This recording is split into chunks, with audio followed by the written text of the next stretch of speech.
Preséntese Bien. ante los consejeros, cuéntenos su estado familiar, antecedentes profesionales. Perfecto. Soy Guillermo Matías Puig, abogado, especialista en Derecho Penal, 34 años, casado con María José, padre de Martina y de Tomás, egresado en el 2008 de la Facultad de Derecho de la Universidad Nacional de Tucumán. Desde el 2011 ingresé por concurso de ayudante judicial al Poder Judicial. Ingresé en la por entonces Fiscalía Octava. Desde el 2013 y hasta marzo de este año me desempeñé en la Cámara Penal, en la Sala 4. Era relator ahí. Y desde marzo hasta aquí me desempeño en el Centro de Especialización y Capacitación Judicial, como capacitador penal. He rendido este concurso, es la segunda vez que rindo. En el anterior había llegado a esta etapa también, pero en sexto lugar en esa ocasión. Y eso, básicamente. Esto es un camino de aprendizaje. Bueno, está a disposición. ¿Ejercicio libre cuánto? Ejercicio libre muy poco tiempo, entre 2010 que me matriculé y octubre del 2011 que ingresé al Poder Judicial. Consejero Castillo. Gracias, presidente. Felicitaciones, doctor. Gracias. Yo quería saber cuál es el criterio que usted como juez manejaría esta problemática de las usurpaciones. Bien. Primero, a ver, cada caso tiene que ser particularmente considerado, no sea en la temática de las usurpaciones como en cualquier caso que llegue a la vista del magistrado. No, en ese sentido soy bastante enemigo de los clichés, ¿no? Creo que hay que imbuirse y sobre todo, al menos bajo esta estructura donde el juzgado de instrucción sigue como tal y es el contralor principal de los pedidos de las fiscalías de instrucción, hay que hacer prevalecer las garantías de todas las partes involucradas. Partiendo de ahí y de cada caso en particular, tenemos que estar a la verosimilitud del derecho de quien invoca ser poseedor o titular registral del inmueble, y en tal caso, y siempre que sea requerido, disponer la restitución en caso de que se estime corresponder.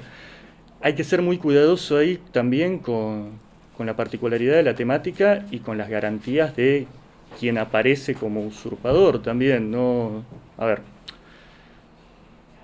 hay una resolución del Comité de Aplicación del Pacto de Derechos Sociales, Económicos y Culturales que ha sido tomado por la Corte local en el sentido de asegurar tanto el derecho al recurso como el derecho a ser oído, sobre todo de la contraparte, previo a el dictado de cualquier medida, que en este caso es un lanzamiento y que puede tener consecuencias directas en el sujeto que es imputado como usurpador en este caso.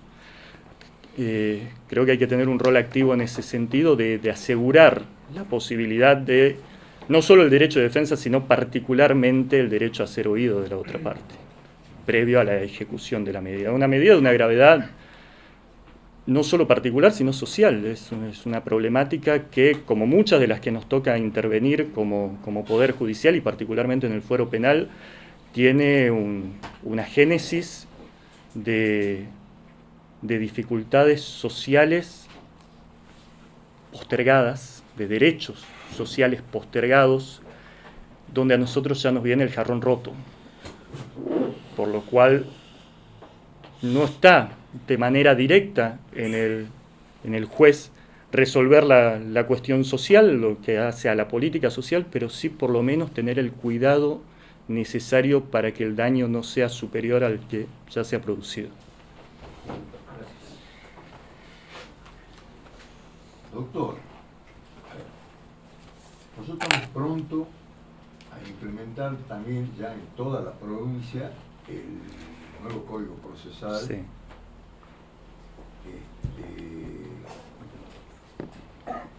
Todavía seguimos discutiendo algo a pesar de que en Concepción opera un solo colegio de jueces. Pero todavía hay gente dentro de la justicia que está discutiendo que debería haber 2 colegios de jueces. Quiero que colegio de jueces de garantía y colegio de jueces de sentencia o de juicio. Quiero que me dé su opinión, pero ¿no? Salvo las particularidades que hacen a los jueces de ejecución específicamente, y también en parte a los jueces de menores, a los jueces de niños, niñas y adolescentes, yo no veo óbice para que tengamos que establecer un criterio diferente al que se está trabajando, más teniendo en cuenta que Concepción en estos 4 meses viene arrojando resultados ya no prometedores, muy buenos resultados prácticos. He escuchado achacarle críticas a Concepción del estilo de, bueno, está todo bien, pero todavía no han realizado debates orales, sin tener en cuenta que Concepción ha arrancado de 0 hace 4 meses y que tener un debate oral en 4 meses en el sistema actual es poco menos que fantasía, con lo cual pedirle a este nuevo sistema un debate oral en 4 meses parece un exceso también. No interpreto razón alguna para... También hay juicios que se están terminando, causas que se están terminando por otros medios. Sí. Más de 100 resoluciones definitivas informaron la semana pasada en el marco de 1000 audiencias en 4 meses. Es un nivel de respuesta muy importante en muy poco tiempo. Y volviendo a la pregunta original, no veo motivación alguna. Entiendo que esto puede generar algunas dificultades desde la superestructura de pensar igualación de salarios y quizás algún planteo de haber aplicado para un cargo distinto de las tareas que ahora tocan cumplir, pero entiendo que uno es juez de la Constitución y que lo demás se puede ir solucionando, que no constituye un óbice real para la tarea del día a día. ¿Alguna otra pregunta? Sí. Doctor, ¿qué tal? ¿Cuáles son los temas que más te preocupan si llegas a ser juez, que ocurren en la sociedad y que se pueden judicializar? A ver, planteado así suena como a qué me asusta, y la verdad no. La preocupación. Desde el juzgado de instrucción específicamente me resulta sumamente preocupante o de ocuparse todo lo atinente a las medidas cautelares en relación a la privación de la libertad. Tenemos una crisis carcelaria y comisarial evidente que en gran parte es fruto de no haber sabido dar respuestas a esta temática, la prisión preventiva, y esto es un problema que escapa a Tucumán, es cuanto menos argentino y más grande desde México hacia aquí. Compartimos esta problemática, donde el encarcelamiento preventivo se ha convertido en una medida de inusitada aplicación y que nos da por resultado tener establecimientos carcelarios, en nuestro caso comisarías colapsadas. Sí reconozco que se está haciendo un trabajo muy a conciencia hoy, sobre todo de parte de algunos magistrados en particular que ponen limitaciones coherentes en la imposición de esta medida.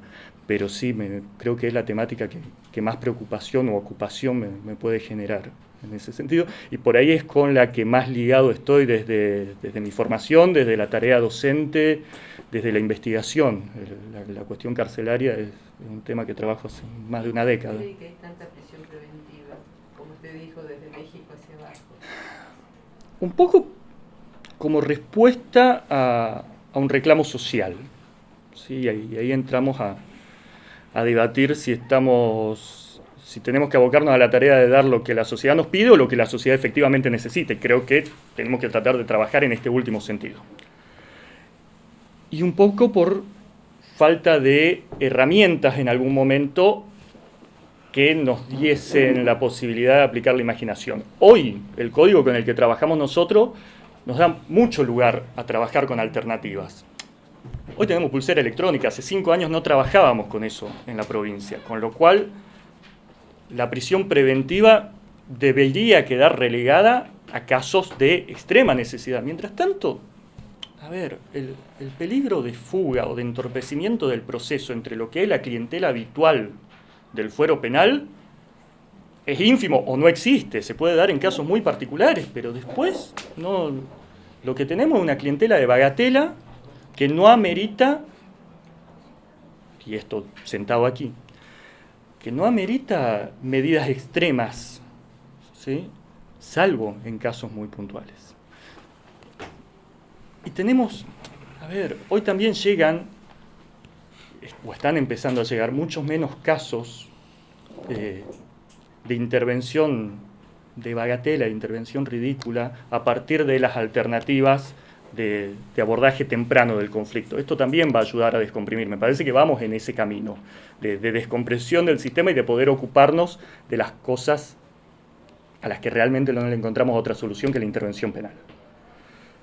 Quizás el incremento, si le encontramos una razón al incremento de la prisión preventiva en los años anteriores, puede ir por este lado. Y también me parece que el sistema adversarial nos va a permitir poner sobre la mesa todos los elementos. Reitero, hay magistrados que ya lo están practicando en este momento con la oralización de los pedidos.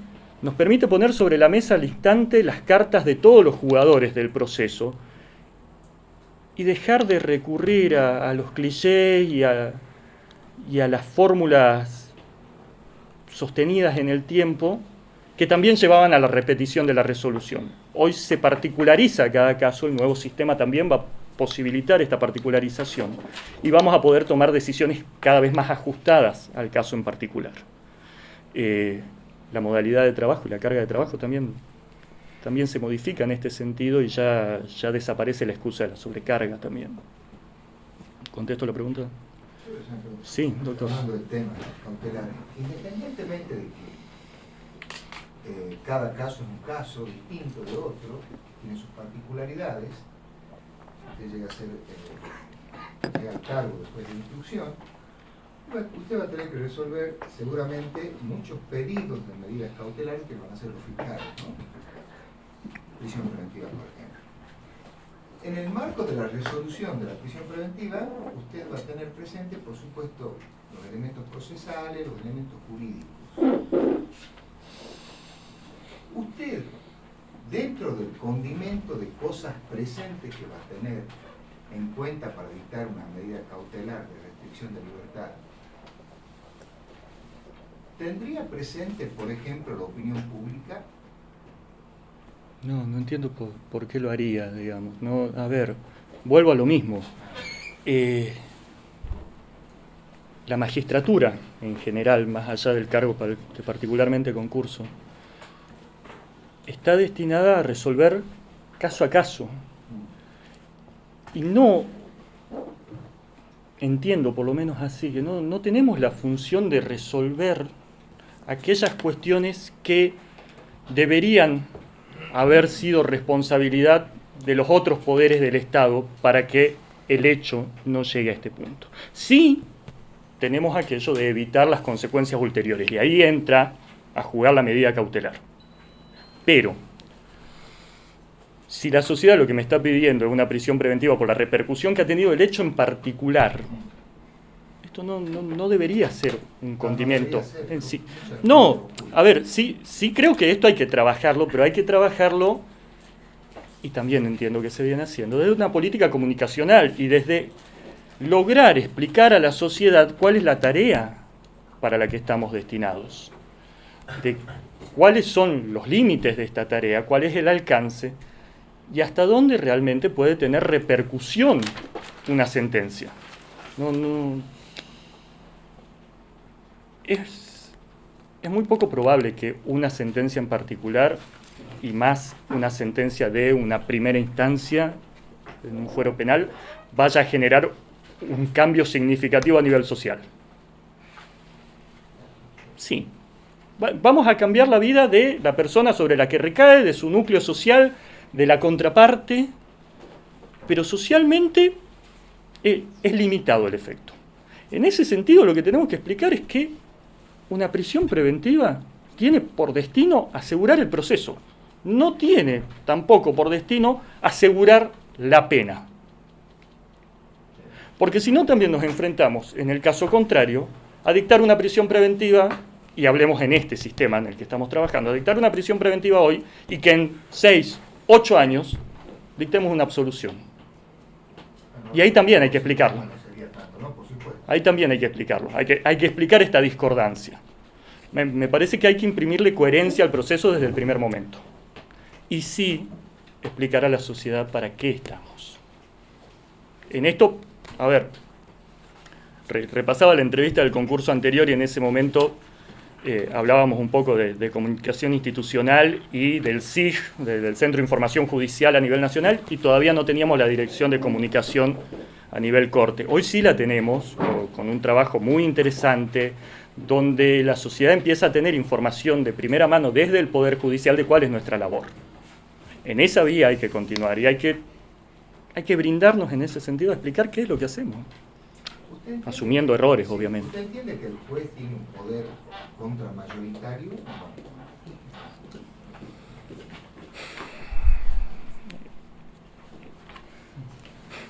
¿En qué sentido contramayoritario? Contramayoritario, o sea que las decisiones que puede dictar pueden no agradar a la mayoría. Totalmente. De la opinión pública. Sí, creo que puede ser así. Y creo que incluso debe ser así llegado el caso. Sí. A ver, no estamos acá para agradar, estamos para tomar decisiones ajustadas a derecho. Yo creo que la pregunta va hacia otro lado. No sé si la información a la sociedad, sino va hacia la permeabilidad, la presión de la opinión pública en la toma de decisiones. ¿Usted sería permeable a la opinión pública? Porque hay casos penales que son de resonancia pública, Sí. donde muchas veces se supone que el juez toma decisiones presionado por la opinión, más allá de la cuestión jurídica propiamente. Sí, lo entiendo. ¿Cómo se ve usted ante una situación No. de un caso mediático A ver, en toma de decisiones como la prisión preventiva? Obviamente como juez no me ha tocado tomar decisiones hasta el momento, pero sí me ha tocado participar en causas de suma relevancia mediática. No, en ningún momento dentro del estrecho ámbito de discrecionalidad que podía tener uno, la opinión pública apareció como un factor a tener en cuenta sobre el ámbito de decisión. Obviamente es un elemento en el día a día de uno, ¿sí? Más en una sociedad relativamente pequeña como Tucumán, donde prácticamente nos conocemos todos. Pero no creo que deba tener, ni que vaya a tener particularmente en mí una influencia ni decisiva ni parecida. Sí. Sí. Buenas tardes, doctor. Felicitaciones. Gracias. Y me gustaría conocer su opinión respecto al desafío que vamos a tener que enfrentar en enero del próximo año con la ley de persecución de narcomenudeo recientemente sancionada. A ver, voy a adelantar que no me parece atinada la decisión. Si bien el narcomenudeo tiene particularidades, es parte de una cadena mucho más amplia que encuentra acá solamente parte del fenómeno. En lo que a la tarea específica implica, requiere de una estructura que entiendo vamos a tener que adaptar o desarrollar a nivel institucional. Requiere de una formación de las fuerzas que escapa específicamente al Poder Judicial, pero en la que deberíamos trabajar coordinadamente. Pero hasta ahí son todas cuestiones solucionables. En todas las jurisdicciones donde se viene aplicando, no ha modificado el marco inicial, al menos. No vamos a decir que no funciona. Si medimos en tasas de estadísticas o de efectividad específica, probablemente encontremos resultados. Ahora bien, el marco inicial por el cual se ideó trabajarlo de esta manera no se ha modificado. No hay menos microtráfico, no hay menos kioscos, no hay menos adictos, con lo cual la solución no parece haber dado frutos. Pero, vamos a lo que decía antes, queremos solucionar desde el Poder Judicial y desde una transferencia de competencias judiciales problemáticas que tienen una génesis muy anterior a nuestra intervención. En general, el microtráfico específicamente está asignado por una serie de problemáticas sociales que alimentan el ingreso no solo del adicto, porque además cuando hablamos de microtráfico en general vamos a hablar de drogas de mala monta. No estamos hablando ni de drogas sintéticas ni de estupefacientes de máxima pureza. Estamos hablando de Paco, estamos hablando de alita de mosca, estamos hablando de marihuana como caso de más calidad, por así decirlo. Estamos hablando de la droga que en general termina cayendo y afectando a la periferia. Esa misma problemática que afecta a ese adicto y que en general genera las condiciones propicias para que caiga en la adicción son las mismas que trabajan en quien termina ingresando en este mercado para la distribución, para la venta, para el sostenimiento. Y tengo una llegada más personal a esto. Yo soy nacido en Chaco, por ahí lo hubiese hecho. Tengo parte de mi núcleo social todavía allá y un muy amigo que trabaja en una fiscalía de microtráfico a nivel provincial. Y los allanamientos son por 2 bochas de marihuana, por 40 dosis de Paco, ¿no? Sinceramente me cuesta pensar que esto pueda llevar a contribuir de alguna manera en una lucha integral contra el fenómeno, ¿no? Muchas gracias. Gracias, doctor. Gracias a ustedes. Gracias. Permiso. Doctor, ¿primera entrevista? No, tercera.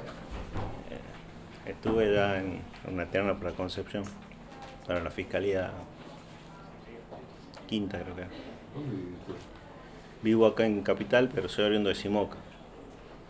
Y tengo mi familia allí, así que cuando ejercía la profesión iba por todos los centros judiciales. Sí. Sí. Bueno, está a disposición del consejero de la justicia. Doctor, la primera pregunta es de índole personal. Sí. ¿Por qué usted quiere ser juez de un penal y cuál cree que puede ser su aporte al servicio de justicia? Bueno, quisiera ser juez de instrucción penal porque quería buscar un cambio de rol de lo que hacía, digamos, como abogado litigante al principio. Ahora me desempeño en la unidad fiscal de delito contra la propiedad en Concepción. Estoy viviendo lo que es el nuevo sistema y creo que desde el juzgado, siendo que acá en Capital todavía no está funcionando el nuevo sistema, creo que se podría hacer, se podría aplicar, digamos, lo que se está instruyendo allá, básicamente porque en Concepción el trabajo que se hizo fue un trabajo largo, que sí se pudo llegar a eso, porque hubo mucho compromiso de defensa, fiscalía y juzgado. Creo que es lo que tendría que pasar acá y bueno, tengo muchas ganas de hacer un aporte en ese sentido. Y bueno, básicamente si Capital quiere instaurar el nuevo sistema como está funcionando en Concepción, debe mirar Concepción, saber cómo se ha dado en Concepción. Hubo un fuerte compromiso antes de que se inició eso. Básicamente limpiar las cámaras, tratar de descongestionar la sala, que es lo que después genera el problema de que no se puede volcar al nuevo sistema todas las causas que ya estaban en trámite. Si la idea es que empiece con carga cero y todavía tenemos causas en trámite, lo primero que hay que hacer es trabajar en ese sentido, buscar, como le digo, un compromiso institucional de parte del Ministerio Público, de decir, bueno, buscar una salida alternativa, algún procedimiento abreviado, si es que se puede, una suspensión del proceso penal a prueba, o que en esa audiencia ya se fije la fecha de juicio. Ese creo que sería el primer trabajo que hay que hacer. Y bueno, siempre voy a hacer referencia a Concepción porque es lo que estoy transitando. Acá en Capital se ha comenzado a trabajar en ese sentido, ya está funcionando la unidad de atención temprana. En esa unidad de atención temprana, como el volumen es muy alto, están ingresando aproximadamente 600 causas por día. Entonces, con ese volumen, se espera que para que el sistema funcione, en esa unidad debería filtrar el 70% de esas causas.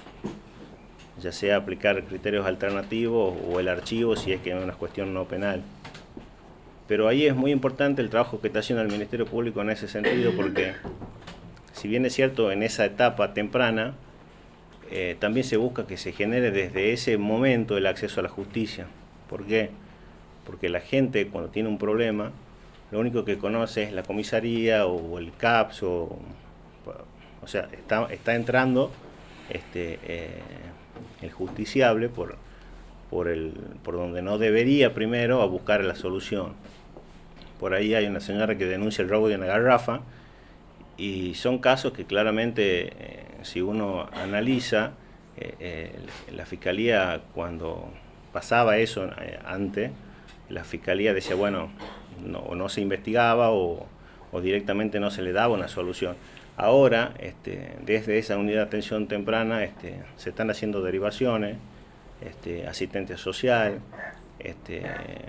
o hay personas que denuncian, por ejemplo, consumos problemáticos, se deriva a salud mental.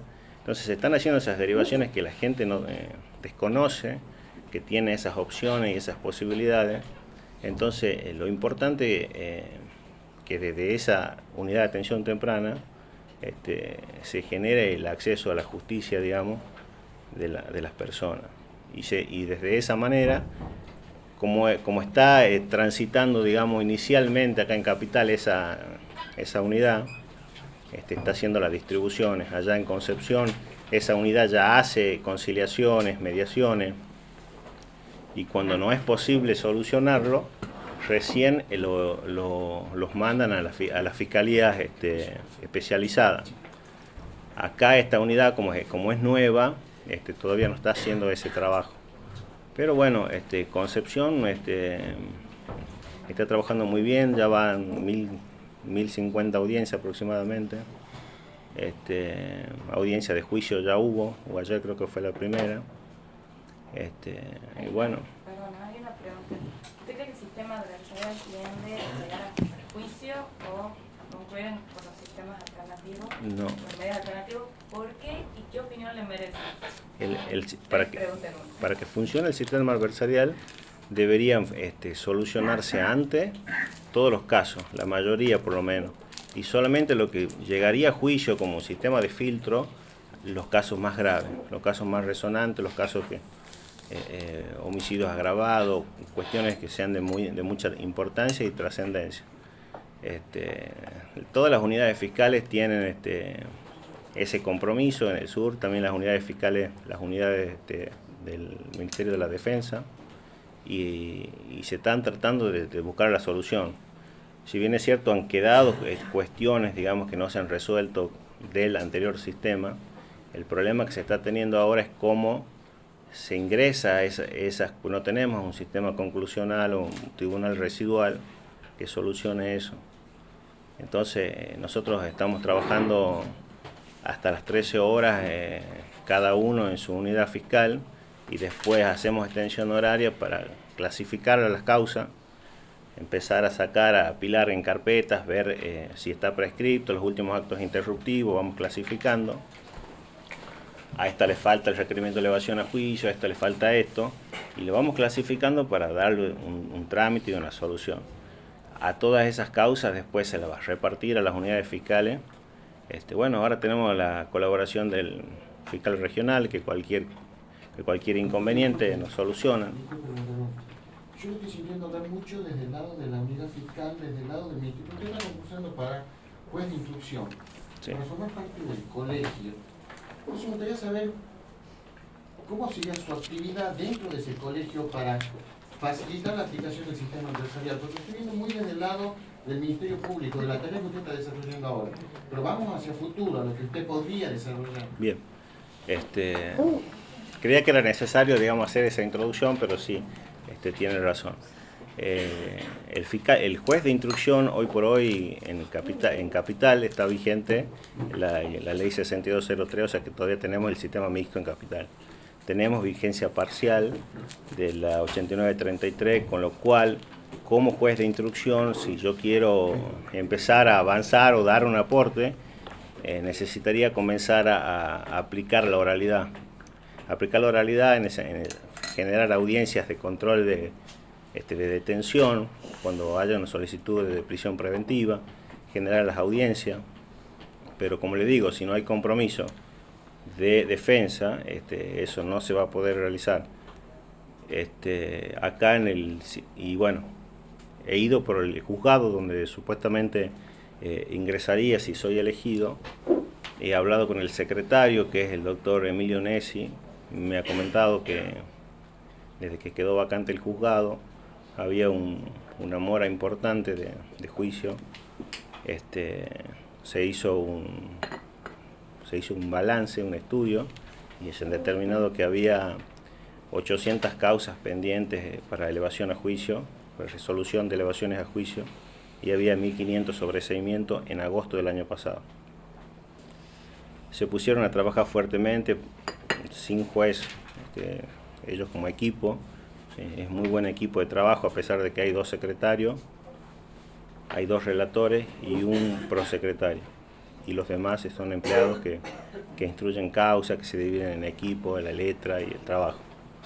Y se pusieron a trabajar fuertemente y hoy por hoy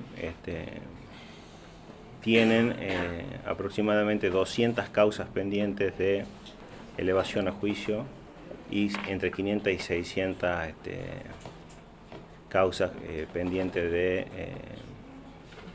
resolución de los sobreseimientos. Lo que sí es importante destacar que el juzgado está al día con las cuestiones con preso, las causas que van con preso, los pedidos, los allanamientos y las cuestiones que son de urgencia, o aquellas cuestiones que con vencimiento de la prescripción corta la están sacando en tiempo y forma. El atraso que tienen deviene del cúmulo de causas que ingresan. En Capital están ingresando 84.000 causas, el año pasado entró 84.000 causas, y en 2019 hasta junio van entrando 44.000 causas aproximadamente. Y en el juzgado el año pasado entró 5.200 causas, y en lo que va del primer semestre del juzgado van entrando 2.400. Entonces, con ese antecedente. Bueno, ahora voy. Con ese antecedente, digamos, si yo soy elegido en el cargo, primero tengo que saber si realmente está funcionando bien el juzgado, cómo está dividido, cómo están trabajando. Le pregunté al secretario qué consideraba él que había que mejorar, porque él está ahí hace un montón, y me dice que él tiene pensado que se cree una sala de relatores. Aparentemente los 2 relatores que hay no dan abasto para hacer todas las relatorías de las cosas pendientes, y bueno, yo como juez lo que haría es reordenar el personal, viendo las características. Tengo que ver primero cómo trabajan, cuáles son las características de cada uno, cuáles son las fortalezas y debilidades de cada uno de los empleados, a dónde pueden aportar mejor o qué es lo que se pueden dedicar, y de esa manera armar equipos de trabajo donde en principio, basado en la horizontalidad, digamos, pienso que cada uno todos pueden hacer todo, deberían hacer todo, porque por ahí falta alguien y esa causa queda sin trámite, y es necesario que se ponga un relator más, por lo menos, para tratar de finiquitar las causas que están pendientes y con atraso. Porque las causas que están pendientes no es que no se hacen porque no se puede. Ellos me manifiestan que humanamente posible, se quedan, hacen horas extra, todo, pero cuando están de turno siguen ingresando medidas y pedidos, y en un día normal están entrando 25 pedidos de allanamientos. Entonces ellos están tratando de ir cumpliendo, y bueno, y por eso a eso se debe el atraso. Entonces yo trataría de buscar la mejor manera, una vez que los conozca, de hacer un plan de trabajo para tratar de liquidar todas esas cuestiones que están atrasadas, trabajar con gestión, bueno, intentaría, digamos, solucionar ese. Lo que pasa es que... Doctor, yo le voy a hacer una preguntita. Tenía una preguntita vinculada. Bueno, está bien, legislador. Adelante usted. Bueno, está bien. Suyo. Gracias. ¿Cuál es tu opinión con respecto al juicio por jurado y si la provincia está en condiciones de implementarse ese sistema? Yo estoy de acuerdo que se instale juicio por jurado porque el sistema adversarial y juicio por jurado, ahí coincido con las declaraciones que hizo, digamos, el vicepresidente de la Asociación de Juicios por Jurado en Salta cuando se reunieron, que el sistema acusatorio y el juicio por jurado no son sistemas procesales, sino serían garantías judiciales. Pienso que hoy por hoy el juez profesional, el juez que resuelve, digamos, el caso, aplica la teoría del hecho punible y va utilizando un método racional para solucionar el caso, y eso da la posibilidad de que eso sea argumentado y que después eso pueda ser controlado. Siguiendo todo ese mismo método también evita el acaso y la arbitrariedad, de que un juez no diga una cosa y después otra, si utilizamos todo el mismo procedimiento. Eso pasa con los jueces profesionales.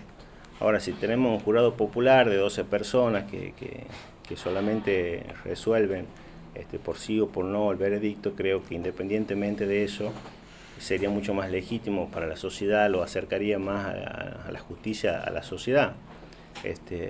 Creo que está previsto y ya ha sido constitucionalmente avalado, fallos canales, en Neuquén. Creo que el juicio por jurado es como un tercer estadio, digamos. Nosotros en Concepción estamos ahora en una segunda etapa, digamos, con lo cual eso demanda de que la preparación del juez no solamente sea, digamos, en primer lugar, de que el juez que sepa derecho penal solamente está perimido, digamos. El juez tiene que saber aparte audiencias adversariales, tiene que manejar, sabe cómo va a dirigir un jurado, cómo va a dirigir una audiencia de voir dire, tiene que estar preparado en ese sentido. Nosotros hemos tenido muchos cursos sobre eso, pero tenemos la facilidad de la información.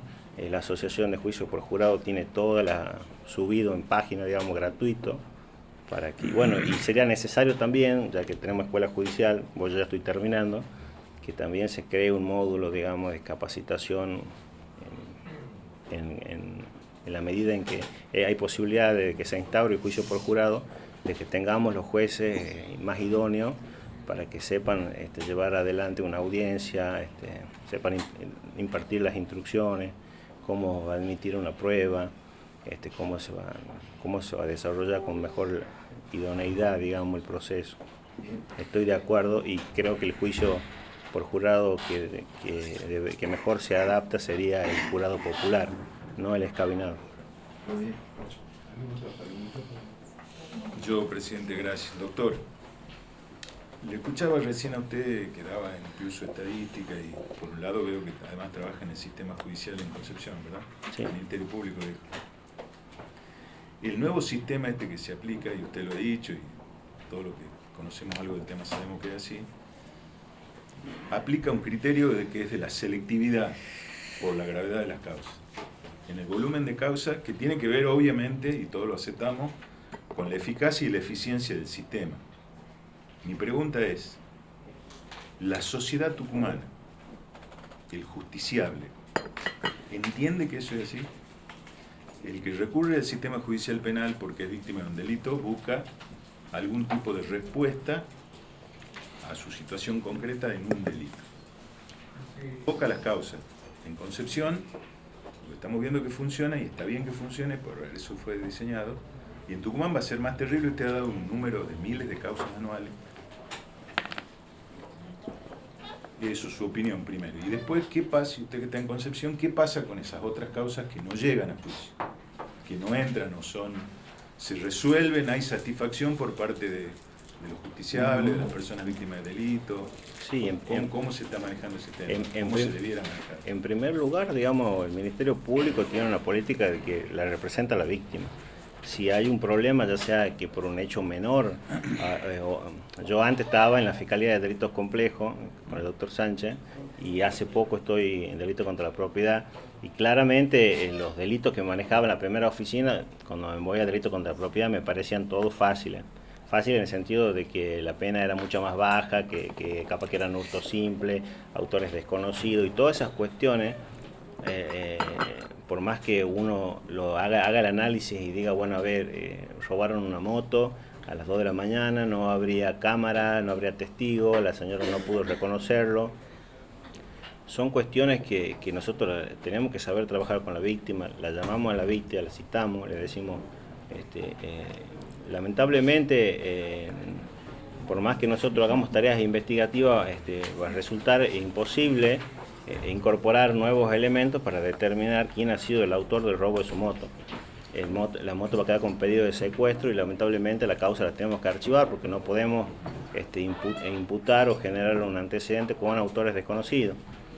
Y cuando son los casos más importantes, ahí también hay que tener un tacto con la víctima. ¿Cuáles son los casos más importantes en este sistema? Los casos más importantes, las cuestiones de abuso, las cuestiones de homicidio. Entonces, cuando el caso es más importante, que no son esto, digamos, para el ejemplo que estoy poniendo. No los delitos contra la propiedad. Exactamente. Sí, los delitos contra la propiedad, si hay armas y si hay lesiones, pero cuando no se dan esas cuestiones, nosotros tratamos de citarle a la víctima, preguntarle si está de acuerdo en aceptar un pedido de disculpa, una reparación, y en muchos casos, capaz que si yo no lo intentaba, capaz que el imputado era un menor, vienen los padres, sí, yo ofrezco el teléfono, le preguntamos a la víctima, ¿usted está de acuerdo? Acepta el teléfono, él no se va a acercar, le pide disculpas, sí, hacemos un convenio de conciliación, le damos la solución a la víctima, que es lo que se busca ahora, porque antes cuando yo iba todo a juicio y no había esa selectividad, generamos este abarrotamiento de causa y después al final ese imputado que robó un teléfono se iba por una salida alternativa, la víctima nunca recuperaba nada y ahora podemos dar una solución. Si hacemos un convenio, después por el nuevo sistema en Concepción lo permite, pedimos audiencia de sobreseimiento y se soluciona en muy corto tiempo el problema. Entonces es muy ventajoso y ojalá que en Capital se pueda implementar, pero como digo, hay que mirar Concepción porque ha pasado, digamos, por ese proceso ya, aunque es menor escala, digamos, se está perfeccionando todos los días, se busca que se tenga audiencias de calidad, se busca que cada uno vaya con mucha más información a la audiencia. El juez en la audiencia lo que hace es lo que debe hacer y lo que se está haciendo en Concepción es ejercer un poco de docencia, primero, porque dirige la sala, lo controla las partes, las legitima, hablan las partes, le preguntan al defensor si su cliente quiere declarar y se le informa al imputado que tiene la posibilidad de declarar, que él ejerce su defensa material, le explican de otra manera, se genera una información, una inmediatez con el juez y entonces nosotros procuramos de que todas las partes entiendan, digamos, de qué se trató, de qué se habló, incluso están las víctimas presentes muchas veces, se les da la palabra a la víctima, no es necesario que no sea querellante, entonces se genera esa fluidez, que eso se puede dar solamente si se dan las audiencias. Acá en Capital lamentablemente todavía no tenemos esa posibilidad, claro, pero tenemos la herramienta de generar audiencia con el código que tenemos y buscar algunas soluciones, por lo menos en la etapa. ¿Se está haciendo eso? Algunas, hay 5 juzgados, uno está vacante, 2 juzgados están haciendo audiencia, no todas las veces porque de eso depende también de la defensa o de la fiscalía, pero generalmente cuando se van a vencer los 10 días se hace un control de detención y se pide un requerimiento de prisión preventiva, se le da la palabra a la defensa tiene la posibilidad de despedirse, que antes se resolvía y después la defensa lo único que le quedaba presentar un escrito de apelación y esa apelación iba a la Cámara de Apelaciones y ahí pasaba un montón de tiempo y teníamos una persona privada de la libertad capaz que por algo menor o capaz que el riesgo procesal estaba medio desdibujado. Entonces no es lo mismo en una audiencia cara a cara que el fiscal explique cuánto tiempo quiere, para qué quiere tener tanto tiempo prevenido la persona y cuáles son las posibilidades reales, si existe o no peligro de fuga o de entorpecimiento de la investigación. Y si el fiscal no puede acreditar eso, lamentablemente el juez tiene que denegar la prisión preventiva porque tiene que ser es lo más gravoso. Pero sí la defensa debe proporcionarle al juez alternativas y decirle, bueno, yo propongo una prohibición de acercamiento, yo propongo que va a venir a cada 15 días al juzgado. Bueno, perdón, en 2 palabras. Sí.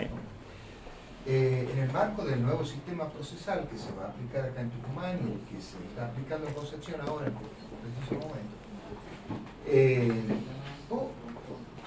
¿usted cuál cree que va a ser la impronta que va a tener la aplicación de la nueva ley de narcomenudeo en el sistema procesal nuevo? Y yo creo que ¿Cree que va a poderse manejar el tema? Sí, yo pienso que sí, yo pienso que no hay peor gestión que la que no se hace. Es un problema que ya estaba instalado, el tema de la venta de droga a menor escala. Era una posibilidad que daba el 34 de la 2737 de que las provincias se adhieran. Nosotros en Tucumán nos hemos adherido y después no se dio cumplimiento. ¿Por qué no hemos dado cumplimiento? Y porque no estaban dadas las condiciones supuestamente para que en ese momento, por cuestiones presupuestarias, porque había pocas personas que se hagan cargo de eso. Y creo que ahora es un momento propicio si se crean 2 fiscalías especializadas, 2 juzgados.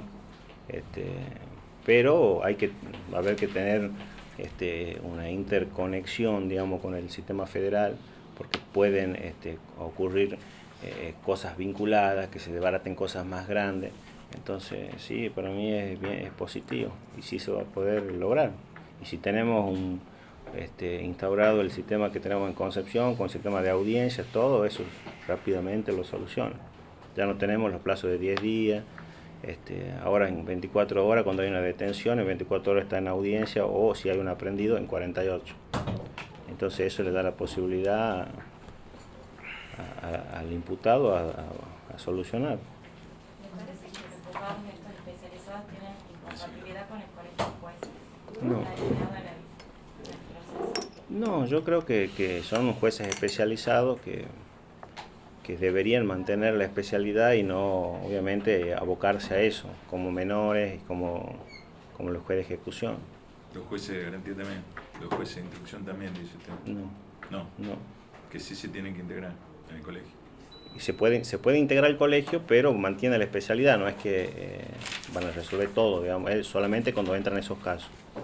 Obviamente cuando yo digo que entra al colegio, porque entra el sistema de OGA, les ordena audiencia, porque ya al desaparecer la figura del juzgado, o sea, nos tenemos que pensar en un sistema que no está vigente, y el juzgado que tiene todos estos problemas, cuando se integra el nuevo sistema, todo va a desaparecer porque todo va a ir a una oficina conclusional que va a hacer este trabajo que se está haciendo en Concepción, se va a iniciar con causa cero.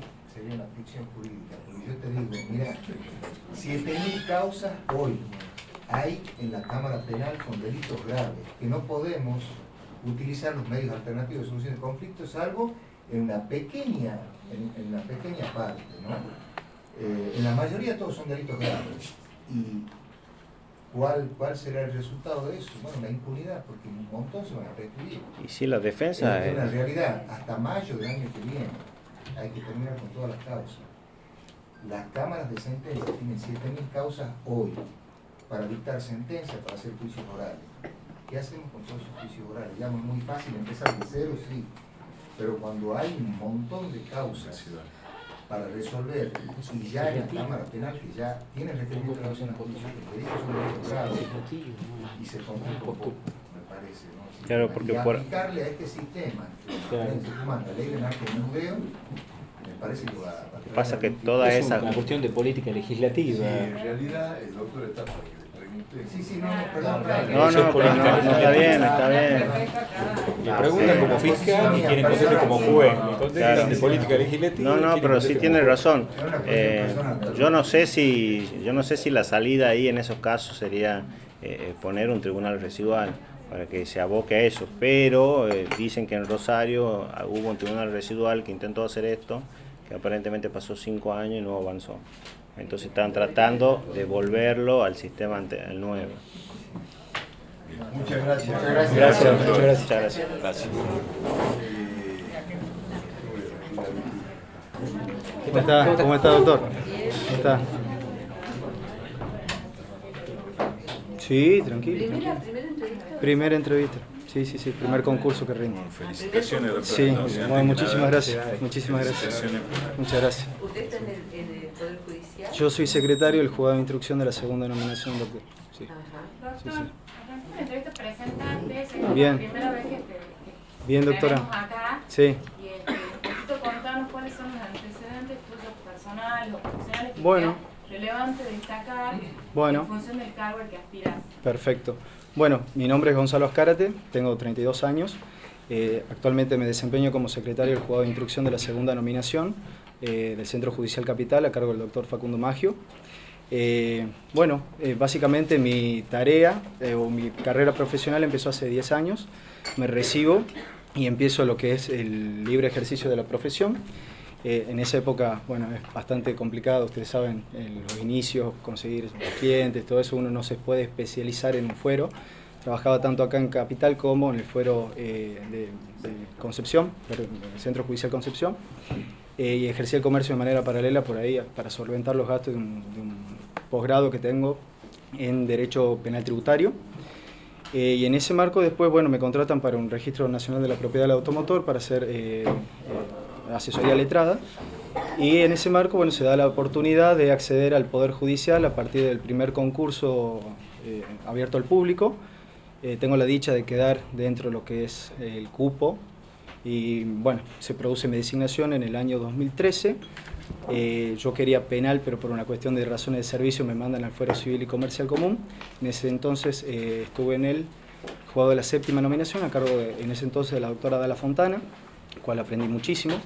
Ya con esas posibilidades que te da el Poder Judicial, pude hacer un posgrado en Salamanca, en España, de Derecho de Daño y Contrato, y a mi vuelta tuve la oportunidad a través de la doctora Arce, la doctora Marta Cavalot y la doctora Freidenberg de pasar a la sala 6 de la excelentísima Cámara Penal, que era lo que realmente me gustaba a mí, lo que es el foro penal. Hubo un día que me llamaron por teléfono de gente de la Corte, estaban haciendo entrevistas con los currículums de cada uno de los entrevistados y me ofrecieron el cargo de, quedé seleccionado, claro está, y me ofrecieron el cargo de secretario del juzgado de instrucción, el cual acepto, y realmente, digamos, se me ha presentado como un desafío sumamente importante. El juzgado de instrucción de la segunda, en marzo del 2017, estaba en una situación muy compleja, sumamente complicada, con más de 4.500 causas pendientes de resolutiva, 5º año de cefalía en curso y con un ambiente mediático que ejercía una presión particular. También me ha dado la posibilidad de estar integrando un grupo de trabajo excelente y que gracias al trabajo en conjunto lo hemos podido sacar adelante en términos de 6 meses. Y bueno, ya con la llegada del doctor Maggio en el 2018 hemos dado un salto de calidad notorio. Hemos empezado con el tema de las audiencias de control de medidas cautelares en el marco del nuevo código, siendo los pioneros. Y realmente, digamos, nos ha dado muchísima experiencia, creo que a todos los que integramos el cuerpo de trabajo del juzgado de la segunda, para todo esto que viene, este punto de inflexión que se viene, que se acerca. Y en cuanto a posgrado, me seguí perfeccionando. Soy magíster en Magistratura y Derecho Judicial de la Universidad Austral. Y actualmente estoy en el 2º y último año, a 2 materias de poder rendir el final de la especialización en Derecho Penal de la Universidad Nacional de Rosario. No, básicamente eso. Doctor, Sí. ¿cuántos años tenés? 32 años, doctor. Sí, sí. Bien. ¿En qué tiempos estudias y en qué tiempos trabajas?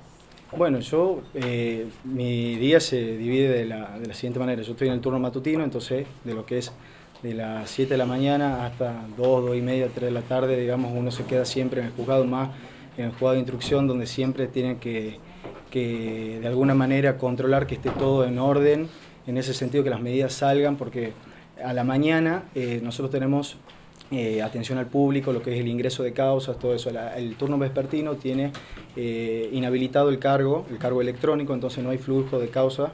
Entonces el secretario matutino tiene la responsabilidad de que todo esté en orden. A las 3 de la tarde más o menos me estoy volviendo a mi domicilio y bueno, después de almorzar empiezo a estudiar. Y de ahí ya estudio, corto para ir al gimnasio, digamos, todos los días y vuelvo y sigo estudiando. Así. ¿Te sirve? Me encanta, sí, me sirve y me encanta mucho lo que estudio. Doctor, sos soltero, ¿verdad? Soy soltero, digamos, mi estado civil es soltero, estoy de novio, digamos, hace 2 años, pero sí. Doctor, pero muchísimas gracias. Quería conocer cuál es tu mirada con respecto a la perspectiva de género en caso de acceder a cargo de juez. Bien. La perspectiva de género, la violencia de género propiamente dicha, a mí me parece que es un eje temático delictual que realmente ha ido en crecimiento lamentablemente en los últimos años, no solo en la cuantía de causas, sino también en la forma cada vez más agresiva, en el modo de comisión de estos hechos tan aberrantes, digamos, y tan repudiables por todos nosotros como sociedad. En ese sentido, a mí me parece que son delitos que existen y que siempre existieron y que gracias a la lucha de las mujeres, hoy por hoy el Estado está tratando de alguna manera sanear una deuda histórica que se tenía con el género femenino. Las políticas públicas estatales, de alguna manera, dentro de lo que es el Poder Judicial, tanto la Corte Suprema de Justicia de la Nación como la Corte Suprema de Justicia de la provincia de Tucumán, ha instaurado una pauta hermenéutica que tiene que ser observada por todos los tribunales inferiores, que es tratar estos casos, esta temática delictual, a través de una perspectiva de género. ¿Qué es la perspectiva de género? Es dotar a la mujer de unos estándares elevados de protección judicial por su estado de extrema vulnerabilidad que presenta como víctima de estos delitos. No es otra cosa la perspectiva de género que la posibilidad real que tiene el Poder Judicial de devolverle a la mujer algo que socioculturalmente se le ha quitado o que nunca lo tuvo o se le ha negado, que es la igualdad. Con la perspectiva de género en esos estándares enriquecidos, le damos la igualdad. Es algo real, no es algo ficticio, no es algo imaginario, no es un dibujo, no es nada que no sea materialmente palpable, si se permite el término. Es un derecho de la mujer y un deber de todos nosotros. Es lo que en ese criterio me manejo. Y nos manejamos en el juzgado con la perspectiva de género, cómo se la materializa, tratando de interpretar los hechos, valorar la prueba, la normativa, conforme a las circunstancias de cada caso. Eso lo dice la Corte Interamericana en famosos fallos como Villagrán Morales, Campo Algodonero, Fernández Ortega, partiendo siempre de lo que es la veracidad del testimonio de la mujer víctima. ¿Por qué? Porque el ámbito físico en donde se cometen estos sucesos, muchas veces, y si quieren lo podemos comparar con los delitos de abuso sexual, es dolosamente elegido por la gente que los comete. Son ámbitos de privacidad, de clandestinidad, alejados de la mirada de terceros. Entonces, requerir una prueba indiciaria directa, a mí me parece que sería contraproducente y de alguna manera alimentaría la sensación esa de impunidad para con estos delitos. A mi entender, la perspectiva de género es correcta, a modo interpretativo, porque es una forma de canalizar las políticas públicas estatales y que no solo están ligadas de lo que es el derecho interno, sino también en el ámbito internacional. Tratados internacionales que han sido suscritos por la Argentina en razón de la materia, cuya inobservancia pondrían a la Argentina en responsabilidad internacional. Obviamente se destacan la CEDAW y la Convención Belén do Pará, artículo 7. Sí. Un poquito, porque está clarísimo sí. Lo que entendés por perspectiva. Bien. En el ámbito práctico. Sí. Dentro del juzgado, sí. Para el supuesto caso que sea juez. Sí. Sobre todo teniendo en cuenta por ahí que el fuero penal, digamos, tiene una gran presencia masculina. ¿Cómo llevarías adelante, aplicarías la perspectiva de género dentro de tu equipo de trabajo? Sí. Y también en atención a las mujeres que se acercan al juzgado, ya sean abogadas litigantes o partes. Bien, bueno, sinceramente, digamos que voy a hablar desde mi propia experiencia como secretario del juzgado de instrucción. Vamos por parte en ese sentido. En el equipo de trabajo, por lo menos en el juzgado y en el juzgado de la cuarta, los cuales los conozco a todos, hay un cupo, no me gusta llamar cupo porque es de alguna manera, pero realmente, digamos, la igualdad de género está referenciada dentro de lo que es el equipo de trabajo. Hay casi igual cantidad de varones que de mujeres, realmente, digamos, no hay problema en eso. A las abogadas litigantes, como a todo abogado, hay que atenderlo sin ningún tipo de formalismo, ni barrera burocrática, ni nada, y darle el carácter a todo letrado o letrada, el carácter de operador de justicia que ellos tienen. Es más, el artículo 2, inciso 10 del nuevo Código de Procedimiento, que ya está en vigencia por el texto del articulado, equipara al defensor a lo que es un magistrado, tanto en su respeto como en su trato que se tiene que dar en todo el proceso. En ese sentido, de ninguna manera habría diferencias por ser de un género o de otro, para nada. Y a las partes del proceso me ha tocado no hace mucho, uno atiende a las víctimas de violencia de género en razón de le han violado la perimetral o algo por el estilo y hay que contenerla, hay que escucharla, hay que tomarle un acta, hay que acompañarla, hay que derivar, digamos, todas las actuaciones que uno realiza mediante su declaración a lo que es la Fiscalía. La Fiscalía tiene que, obviamente, hacer una requisitoria acorde, digamos, a las diferentes cuestiones declaradas. Si una perimetral ya no sirve para neutralizar ciertos riesgos de la investigación o revictimización, bueno, ya es cuestión del Ministerio Público tomar otra medida y que del lado jurisdiccional ver de qué manera, digamos, con qué otra medida se puede llegar a tomar, digamos, a los fines de poder proteger a la mujer, darle ese estándar elevado de seguridad, una pulsera o algo por el estilo. Sí. Doctor, ¿qué opinas del caso Lucía? Bueno, el caso Lucía la verdad que es un caso bastante controvertido, justo lo tuvimos nosotros en el juzgado. En ese sentido, digamos, a mí me parece que el tema de lo que es el aborto en sí mismo ya supone uno de los temas más sensibles que nos toca a nosotros enfrentar como sociedad. Me parece que sería responsabilidad de lo que es el legislador, la legisladora a nivel nacional, estar a la altura de un debate intelectual a los fines de procurar consensos para poder darle una solución en ese sentido. Lo que es el aborto no punible ya ha sido, digamos, de alguna manera dirimido por la excelentísima Corte Suprema de Justicia de la Nación, en donde ya ha declarado de que aquellos abortos que se producen producto de una violación no son punibles y tampoco tiene que ser judicializado. O sea que el Poder Judicial no se puede constituir en una barrera burocrática o un impedimento para lo que es la materialización de política de salubridad pública. En ese sentido es lo que yo pienso sobre ese caso. Acá en Tucumán la justicia se dividió. Sí. Pero bueno, en ese sentido, digamos... Pero hay una ley. Sí, hay una postura. Sí, seguro. El fallo FAL, obviamente, digamos. El fallo FAL es el que justamente el del aborto no punible, seguro. Seguro. El código de 1921. Claro. Totalmente. La paridad, la interpretación la del código. de género. Totalmente. ¿Reciben en su sala cuestiones de abuso?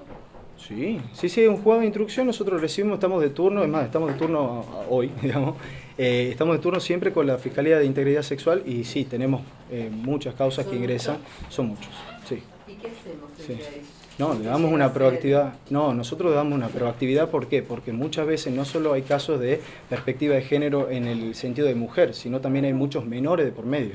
Entonces el interés superior del niño también es una perspectiva. Menor, ¿no? También, así es. Entonces en ese sentido, bueno, pero justamente por eso no judicializar, ¿por qué? Porque revictimizamos, en el caso de Lucía, y hay que darle un amparo justamente, digamos, a la protección de la integridad del niño. El interés superior del niño y la perspectiva de género en todos los casos de abusos sexuales siempre tiene que primar. ¿Tá? Entonces siempre nosotros vemos, digamos, los casos de abusos sexuales hasta con riesgos procesales que son sumamente marcados, porque los riesgos procesales de un imputado en una causa de abuso sexual están muy materializados. Conoce a la víctima, conoce el lugar donde se mueve, conocen los números de celulares. El entorpecimiento y el amedrentamiento van de la mano en esos casos. Entonces a mí me parece que en ese sentido, un juez de garantía tiene que avisorar en todas esas características particulares del caso en concreto. Y en este caso, lo que es abuso sexual, sin lugar a dudas, estamos hablando de la integridad sexual o integridad física también, lo que es uno de los bienes jurídicos tutelados por el ordenamiento jurídico que mayor jerarquía tiene. En ese sentido, yo haría la proactividad en esa línea de pensamiento. Doctor, otra pregunta. Sí. Presidente. Usted sabe que se aprobó la adhesión a la Ley Nacional de Federalización el narcomenudeo. El narcomenudeo. Sí. ¿Qué opinión tiene usted? Bueno, el narcomenudeo yo creo que importa en sí mismo ya una preocupación generalizada de lo que es la sociedad misma. Creo que es una preocupación, digamos, que a todos nos incumbe en cuanto a lo que es la partición, distribución, venta y consumo de lo que es los estupefacientes. creo que es una preocupación que realmente se acentúa cuando está íntimamente relacionada con lo que son las comisiones de ilícitos penales. En mi experiencia como secretario en juez de instrucción desde hace 2 años y medio, sí les puedo decir que en muchos de los allanamientos otorgados por los diferentes jueces con los que tuve la oportunidad de trabajar, se han encontrado estupefacientes en las diferentes moradas.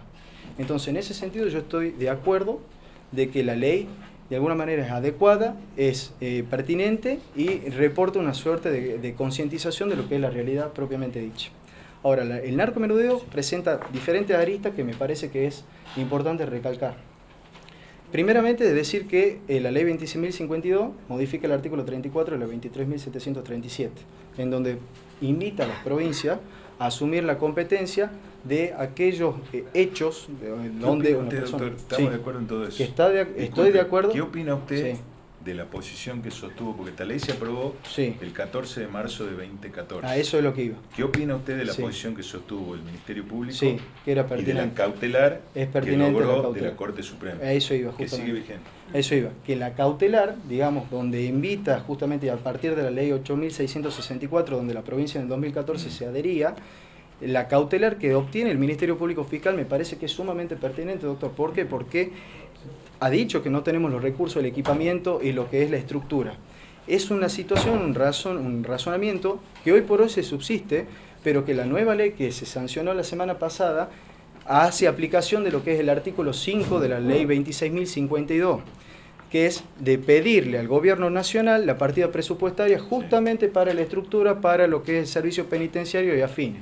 El tema es que yo tuve la oportunidad de consultar con fuentes del Ministerio Público y que estaban todavía alarmados. ¿Por qué? Porque tienen en su conocimiento que provincias como Salta y Santiago del Estero, que nos sirven justamente de objeto, de referencia, también por la ubicación geográfica, a ellos tuvieron un gran déficit presupuestario todavía que la Nación no le cumplió.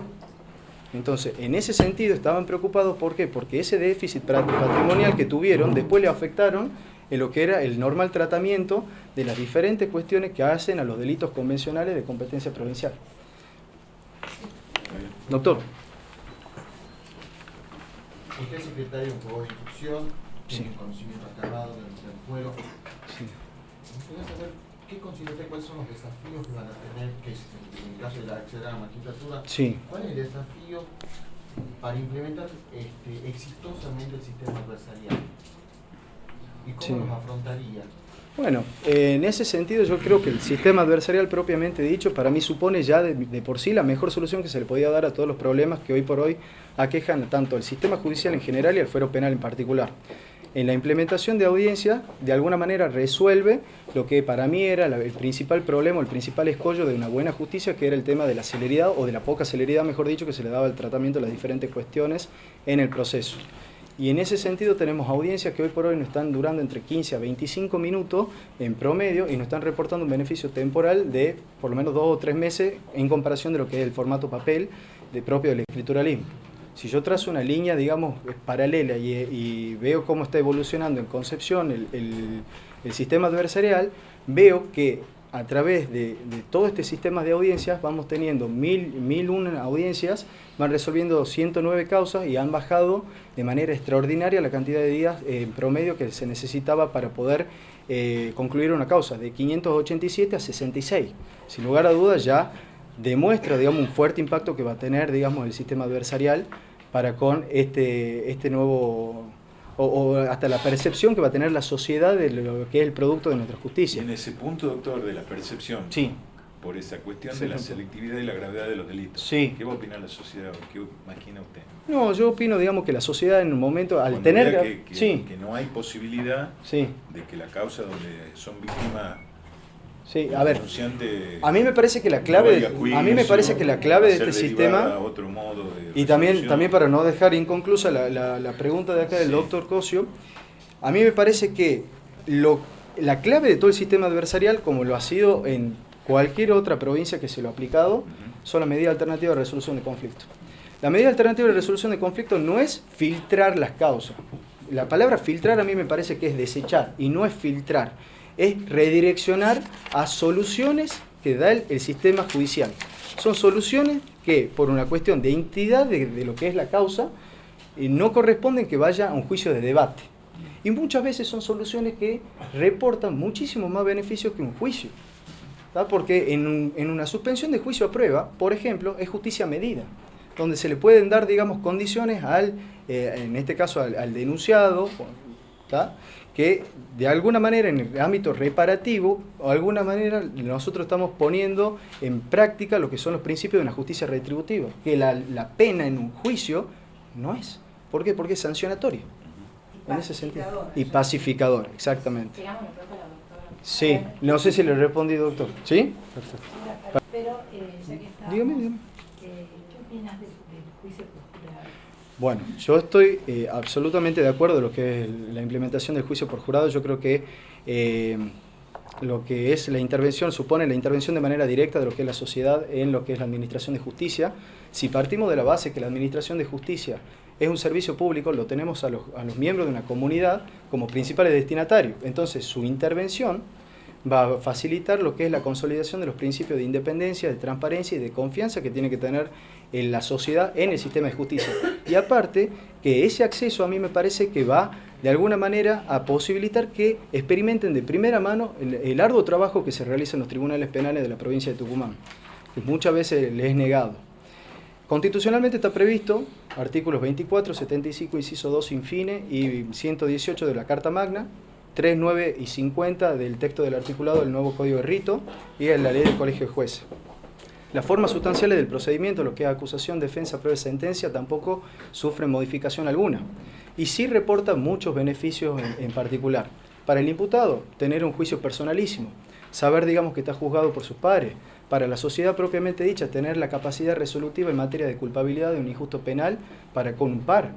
La parte de la sociedad que no actúe como jurado, tener a sus pares que tienen esa posibilidad, le acrecienta el sentimiento de seguridad en un decisorio. Esa línea argumentativa ha sido la esgrimida por la Corte Interamericana de Derechos Humanos el año pasado, en marzo del año pasado, en la causa BPR-BPC contra Nicaragua, en donde no solo critica el juicio por jurado de ese país, sino que avala los procesos reglados por la Argentina en las diferentes provincias, diciendo además que el juicio por jurado era una modalidad que había sido concebida a los fines de devolver la confianza que tenía que tener la sociedad en el sistema de justicia. ¿Por qué? Porque el Poder Judicial no había sido, era el único que no tenía un control directo por parte de la sociedad. Los jueces no son elegidos por parte de la sociedad, entonces era la forma de democratizar la justicia y de descentralizar el poder. Y esa causa, también en el fallo Canale de la Corte Suprema de Justicia de la Nación, ha ido en una misma línea argumentativa diciendo que los casos tratados por juicio por jurado, el juez natural es el jurado es la sociedad, y si la sociedad es la que juzga, no es necesario motivación alguna de su veredicto. ¿Ha ido al Alberdi? Estuve aquí de espectador de entrevista. Así que por eso, digamos, no fui. Claro, yo estuve aquí, digamos, viendo. Sí, sí. El veredicto vi, digamos, que era por un homicidio preterintencional y que el jurado lo había declarado culpable. En ese sentido, cabe aclarar de que a mí me parece que no deja de ser un simulacro. A mí me parece que, y bueno, y ahí chocan los dos sistemas que por ahí nos podemos implementar, que eso ya queda en lo que es tarea de los legisladores, si es el sistema del juicio por jurado clásico o el escabinado. Yo soy más adherido al clásico porque es el espíritu propiamente dicho del juicio por jurado, pero a mí me parece, digamos, que no hace falta que la gente sepa teoría del delito. Tampoco le voy a dar que lean un manual de Zaffaroni, Bacigalupo, Righi, por decir algunos autores, pero sí, digamos, que entiendan realmente la importancia que van a tener y que van a pasar a tener, digamos, en lo que es el fuero penal.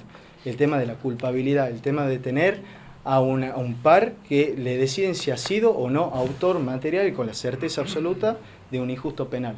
A mí me parece que en ese sentido el jurado va a actuar de otra manera o va a actuar informándose de las diferentes cuestiones que hayan traído el proceso. Y déjeme que le responda un poquitito más. En Córdoba, hace 15 años que se está tratando el juicio por jurado. 6.887 personas van participando. El 70% de esas personas están declarando que el sistema de justicia cordobés es muy bueno o excelente. Sin lugar a duda, a mi entender, el hecho de ese acceso que tengan y que vean realmente cómo funciona la justicia va a cambiar la percepción esa que yo decía. Ahora, ¿crees, doctor, Sí. en función de lo que estás diciendo, que la presión social Sí. ante el juicio por jurado Sí. puede bajar? A ver, a mí me parece que sí puede bajar en razón de ese acceso y el hecho, a ver, de que no tienen una figura de un juez o de un tribunal, sino que ya tienen 12 personas.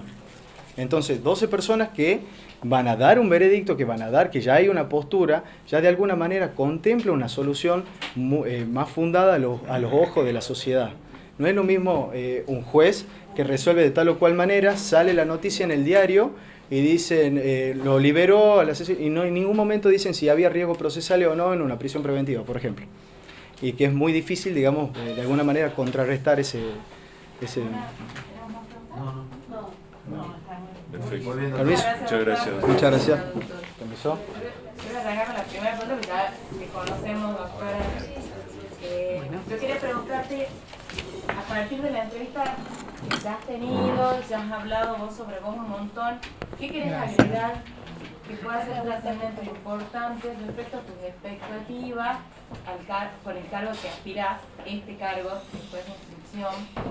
¿Y qué crees vos que podés aportar al servicio de justicia a partir de la futura designación en el cargo? Bien.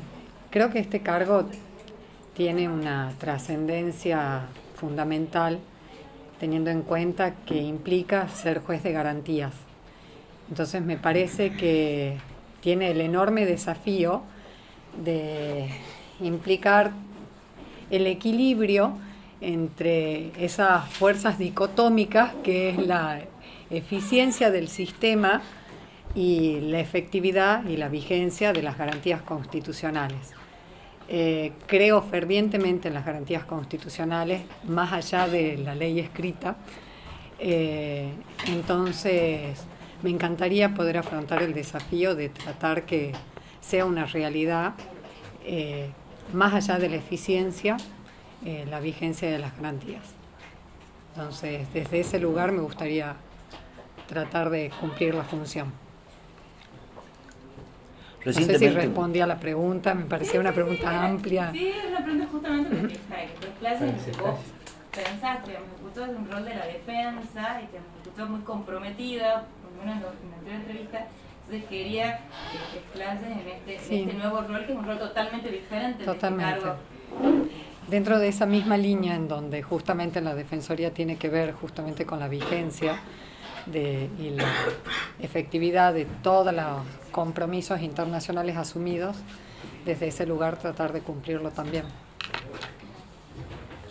De una perspectiva de género. No vamos a hablar de la perspectiva de género para no ser orientante. Quiero hacer una consulta. Sí. No desde la, digamos, para no ser orientativo, no voy a hablar de la perspectiva de género, que es un tema que está muy en debate y justificado ello. Bueno, doctora, ahora, comentaba en la entrevista pasada sobre la pregunta de recientemente el colega que sale recién entrevistado ha hablado, o el anterior ha hablado de que él no le gustaba mucho hablar de los cupos. Y resulta que yo digo que esta normativa genérica de establecer cupos en materia de género para cuestiones electorales, para cuestiones gremiales, para cuestiones jurídicas, está afectando mi calidad, porque, digamos, yo le doy prioridad a la calidad y a la capacidad y no al género. Y creo que el criterio del género puede afectar la llegada de los mejores, por definirlo de alguna manera toscamente. ¿Tu opinión? Bueno, es una opinión difícil, justamente si sigo la línea de lo que respondí la vez anterior y tratando de ser coherente con lo que planteé. Creo que la ley de cupo en su momento fue una necesidad. Entiendo que llegado el momento, por supuesto, la capacidad tiene que ser debidamente merituada, pero no podemos desconocer que hay situaciones en donde la defensa de situaciones previas de desventaja es necesaria para garantizar esa igualdad de la que hablábamos en la entrevista anterior. No creo que el género determine capacidad per se, por supuesto, pero es una manera de garantizar el acceso en situaciones en donde quizás no se tiene efectivamente acceso igualitario. Usted en otra entrevista me había hecho la pregunta si creía que era igual la competencia, por ejemplo, de una mujer en estos concursos con respecto a un hombre. Y si planteamos en líneas generales, por ejemplo, de quienes trabajan en el poder, voy a hacer un planteo un poco controvertido, pero si planteamos particularmente la situación de varones en el Poder Judicial, compitiendo con mujeres en el Poder Judicial, en donde la actividad generalmente del varón concluye al mediodía y la de la mujer concluye laboralmente al mediodía y continúa con todo lo doméstico, la carga quizás se torna... Que sigue siendo laboral. Claro, de otro ámbito. Entonces, bueno, es compleja la situación, es difícil. Creo que la ley de cupo en general ha cumplido un rol para garantizar acceso. Fanatizado no sirve nada. Y considerando que por el simple hecho de ser mujer hay que darle una preferencia tampoco. Pero, bueno, en un momento fue necesario. Esa es mi concepción. Hola, felicidades. Gracias. ¿Cómo harías si llegaras al cargo de juez para manejar la presión social? Bueno, creo que está muy bien la organización que ha hecho la Corte de una oficina de prensa a los fines de manejar la comunicación a través de esta oficina, encargada y especializada también en la manera de transmitir el mensaje. Creo que es diferente el mensaje que uno tiene que transmitir y la explicación que uno tiene que transmitir, en todo caso a la sociedad, de la situación que se estuviera discutiendo en un ámbito jurídico, de la decisión judicial a la que finalmente se arribe. Entonces, mientras tanto, la explicación quizás llana, hecha a través de un cuerpo especializado, me parece que es positiva y que disminuye la presión social. Entonces hay que saber utilizar ese recurso y echar mano a ese recurso. Y en la medida de lo posible tratar de, si bien teniendo acceso y contacto con la gente, hablar a través de las sentencias. Pero... bueno, yo una pregunta.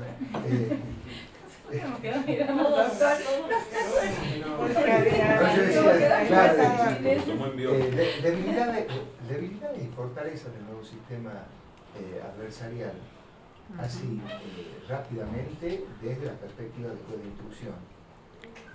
¿Qué es lo que ves? Muchas fortalezas.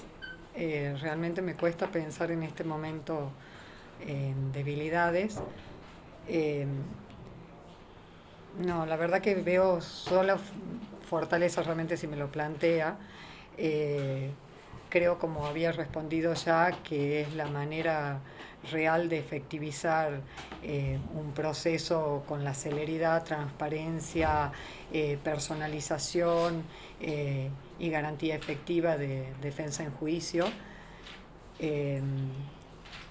No, creo que es sumamente eficiente.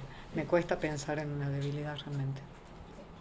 Doctora, hoy salió una carta del director en la Gaceta que me llamó la atención. Digo, ¿cuántos casos habrá como estos? Donde una hija le escribe a su papá que falleció hace poquito, pero que su papá, comisario o policía, no sé con qué rango, policía, estuvo preso y él hasta el último momento clamó por su inocencia. Estuvo 6 años preso y después se dieron cuenta que era inocente en los últimos años de su vida. ¿Qué hacemos? Tremendo. Bueno, las fallas del sistema, la falibilidad del sistema y de las personas es intrínseco al funcionamiento de cualquier institución. Lamentablemente se presupone, y sobre todo con este tipo de nuevos procesos, que el error se disminuye y tendemos a eso. De por sí creo que en líneas generales la especialización en todo, la especialización de las fiscalías, la especialización del trabajo, la prueba, la inmediatez de la prueba, todo esto va a ir disminuyendo estos casos de error, pero nunca se van a eliminar, lamentablemente. La reparación social es imposible de hacerlo. ¿Sabe por qué les pregunto esto? Perdón, ¿no? Porque cuando un médico opera y se muere el paciente, le hacemos un juicio por mala praxis. No, siempre existe la posibilidad de también ir en contra del Estado, pero la verdad, claro, por supuesto, pero en líneas generales me refiero a la reparación real del daño es imposible. Y como les decía, la posibilidad del error existe en todo funcionamiento en donde el hombre participe. Como para pensar, Sí, por supuesto, con la responsabilidad. Creo que este sistema, al hacerlo tan personalista, en la decisión en la que se adopte, también va a conllevar la necesidad de esa decisión seria al momento de adoptarla. Por ejemplo, el uso de las prisiones preventivas. Muy posiblemente esta persona, tal cual como usted está diciendo, ha estado presa porque antes era un mecanismo normal del funcionamiento del sistema, la utilización de la prisión preventiva y el encierro cautelar como un anticipo en realidad de pena, pese a la inconstitucionalidad que el mismo implica. Hoy en día eso no va a suceder con el nuevo sistema, entonces todo ese tipo de fallas a las que usted está haciendo referencia se van a ir reduciendo. Yo tengo una pregunta, y Solina te dice, ¿no? Sí. ¿Cuántos años, refrescame cuántos años tenés? No, 40. ¿Y hace cuánto que estás trabajando en el Poder Judicial, verdad? Sí, hace 3 años y medio. Y antes ejercía la profesión independiente. Para ejercer el cargo después de instrucción, ¿crees que es necesario tener cierta madurez de edad? ¿Y por qué? No, yo no creo que la acumulación de años determine capacidad, pero la maduración en sí, en el ejercicio de la profesión y la experiencia, por supuesto, siempre es necesaria, pero no considero que un límite arbitrario de edad determine que seas o no seas capaz, necesariamente, pero por supuesto que siempre la experiencia suma. Bueno, un placer. Hasta luego. Muchas gracias. Bueno, me gustaría comenzar la entrevista con una presentación suya y un poco que nos cuente cuáles son los antecedentes que usted considera muy relevantes suyos con relación al cargo que aspira y cuál es su aporte, el aporte que usted haría al servicio de justicia en caso de ser elegido juez de instrucción. Bueno, yo soy abogado de la profesión libre hace 22 años, dedicado en gran parte al derecho penal en cuanto a lo profesional, con estudio jurídico propio.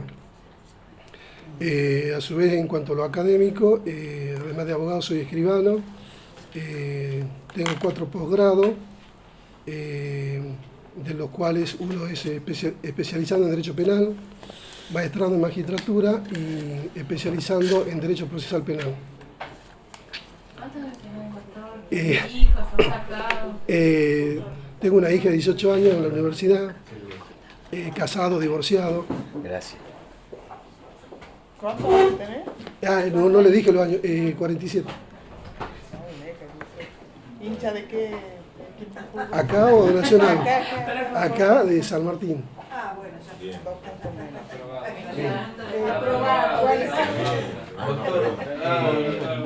Buenas tardes. Buenas tardes. Quería conocer cuál es tu opinión con respecto a la última ley que sancionó la legislatura respecto al marco de Bueno, es positiva, me parece bien. Si bien esa ley tiene un antecedente, la ley 8.664 de la legislatura, que no entró en la práctica, digamos, y tiene su antecedente en el ministro fiscal Jiménez, la nueva ley que se sancionó recientemente entrará en vigencia el 1 de enero del 2020, el año que viene. Yo creo que es un avance a los fines de estar acorde, dado que es un flagelo y entraría dentro de los delitos de menor cuantía. Me parece correcto que se encargue la Administración de Justicia Ordinaria y no la federal, porque generalmente la federal tendría, si bien hasta hoy se encarga la justicia federal, yo creo que la justicia federal tendría que ir no al narcomenudeo, sino a los que trafican, a la, digamos, no a los dealers, sino ir hacia, hablando vulgarmente al pez gordo, porque creo que los dealers solamente son víctimas de una situación económica, una situación familiar. Doctor, en términos de celeridad, que supongo que lo que apunta la norma, porque lo escuché en el debate parlamentario, es que haya mayor celeridad en el juzgamiento de este tipo de causas. ¿Usted cree que va a lograr ese cometido de ley? Yo creo conociendo su experiencia del ejercicio de la profesión. Yo creo que sí, porque además de lograr la celeridad, estaría acorde con el nuevo sistema penal donde hay varias salidas alternativas. ¿Los planteos de competencia cómo cree que van a impactar? Por empezar, que los planteos de incompetencia no prosperarían a mi criterio, porque si bien la ley federal que habilita la justicia federal a los fines del tráfico de estupefacientes, no nos olvidemos que la 23.737 es una ley que ya quedó, si bien está vigente, es una ley que está aplicable a nivel federal solamente para el artículo 14 y el artículo 5. En realidad el artículo 14, que es para consumo, tampoco se aplica porque se aplicaría jurisprudencia arriola, de insignificancia o de la intimidad. Por eso yo creo que acertadamente la legislatura, y en cuanto a la celeridad y a la competencia, eso va a ir al andar de que entre en vigencia. Me estaría adelantando hacia si aceleraría o no el juzgamiento. Lo que sí puedo asegurar que dado la cantidad o la escala penal del delito para los dealers, se habilitarían con mayor razón las salidas alternativas, que es lo que en el fuero federal se aplica con la desintoxicación, y que después viene el sobreseimiento, que lo único que hace abultar la justicia federal, que está destinada a otra cuestión para mí. Doctor, ¿qué lo motiva a dejar la profesión y ingresar en el Poder Judicial? Porque viste que renegó para... el motivo es que yo creo que los operadores jurídicos podemos contribuir de diferentes maneras.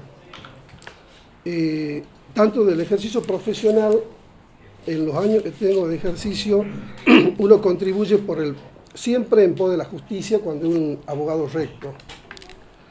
Desde el otro lado del mostrador, que sería la magistratura, yo soy un convencido de que, si bien no lo establece en forma taxativa la Constitución, en cuanto a la especialización que uno tiene que hacer, en cuanto al estudio, yo creo que uno tiene que estar preparado antes de concursar, no solo en cuanto a la experiencia, sino también en cuanto al aspecto académico.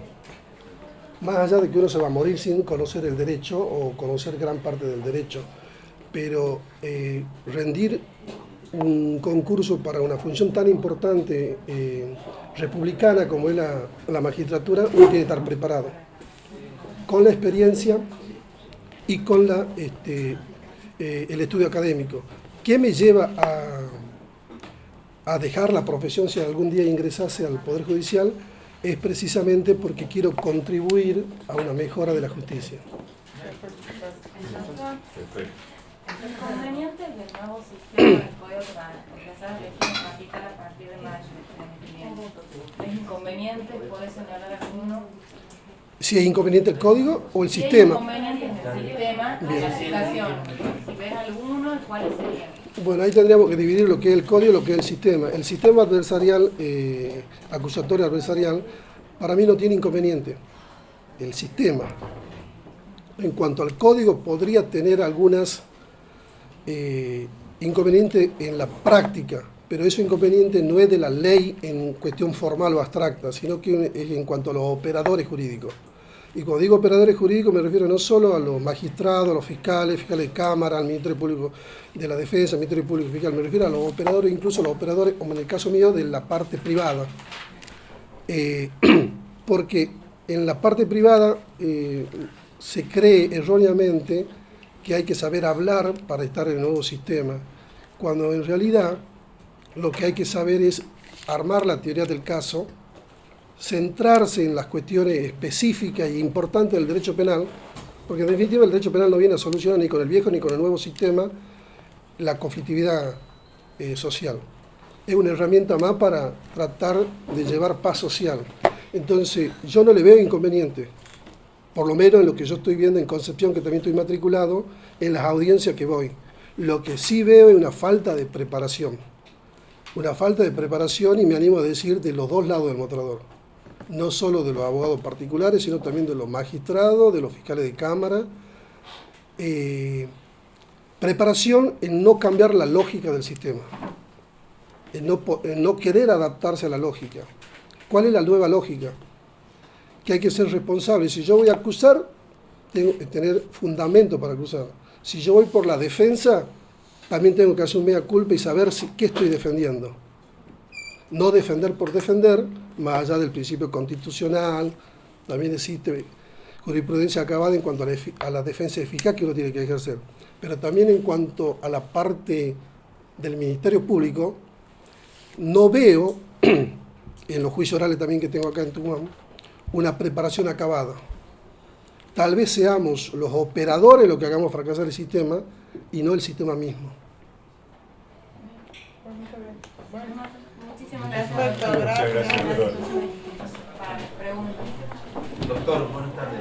Felicitaciones por Muchas gracias. la instancia. Quería conocer desde su mirada como juez, en el caso de acceder, respecto a la perspectiva de género. Me parece que la perspectiva de género es algo muy importante, debe tenerse en cuenta a la hora de adoptar cualquier resolución de una manera que se pueda suplir todas las desventajas históricas que ha tenido la mujer, en razón, digamos, de que hay una desigualdad, y sería fundamental, digamos, que todas las resoluciones se adopten con esa perspectiva, como como una suerte de acción positiva. ¿La cuestión de género es un agravante en la eventualidad de un ilícito penal?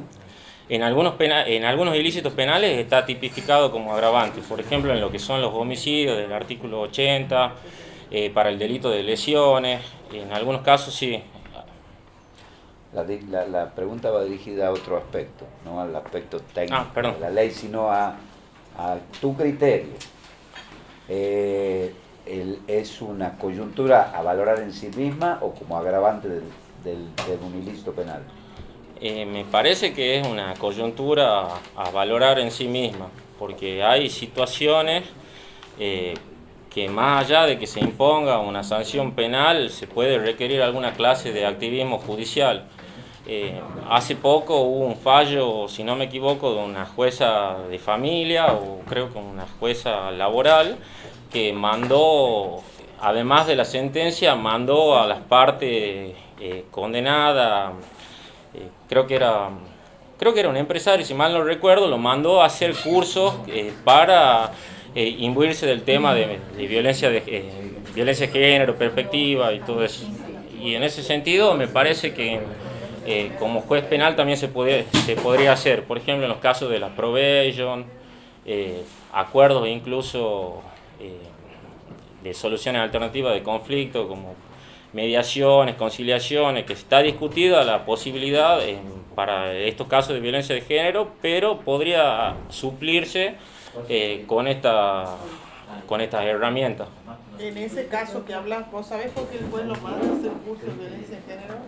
Que es un caso laboral. Sí, no recuerdo con exactitud. Lo manda a hacer curso de violencia de género porque el demandado atiende muchas mujeres y es para que no se repita la conducta. Claro, sí, sí. Entonces esa es la idea, digamos, de capacitar a la sociedad para que no se repita la conducta. Claro, en ese sentido el rol activo del juez para poder solucionar, porque también hay que generar un cambio cultural, o sea, a nivel sociedad, para evitar, digamos, que se repitan estas situaciones de vulnerabilidad de las mujeres.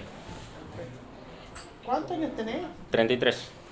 Y contanos de tu vida profesional.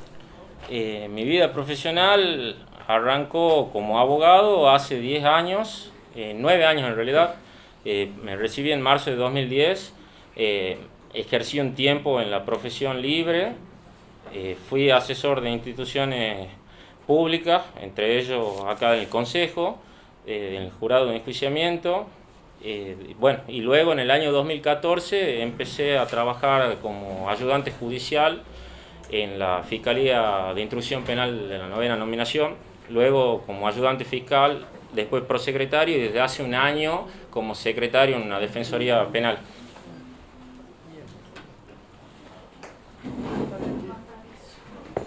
Muchas gracias. Muchas gracias. Primera vez. ¿Nervios? Un poco. ¿Por qué? Todo el examen, esa examinadora. Empezá presentándote. Bien, mi nombre es... Contándonos un poco por qué querés ser juez. Bueno, mi nombre es Bernardo Legrario Babot. Trabajo en la Defensoría Oficial Penal Quinta con el doctor Molina. He empezado haciendo la carrera de tribunales desde un principio, desde mostrador, en una fiscalía, después me he seguido capacitando, he pasado a prosecretario después por la entrevista con el doctor Molina, sigo ahí en la defensoría y bueno, como para continuar la carrera judicial. ¿Ejercicio libre, nada? 1 año y medio, al principio. Sí. ¿Qué edad tiene el doctor? 47 años. Doctor, sí. Una pregunta. Dígame. Debilidades y fortalezas del nuevo sistema procesal.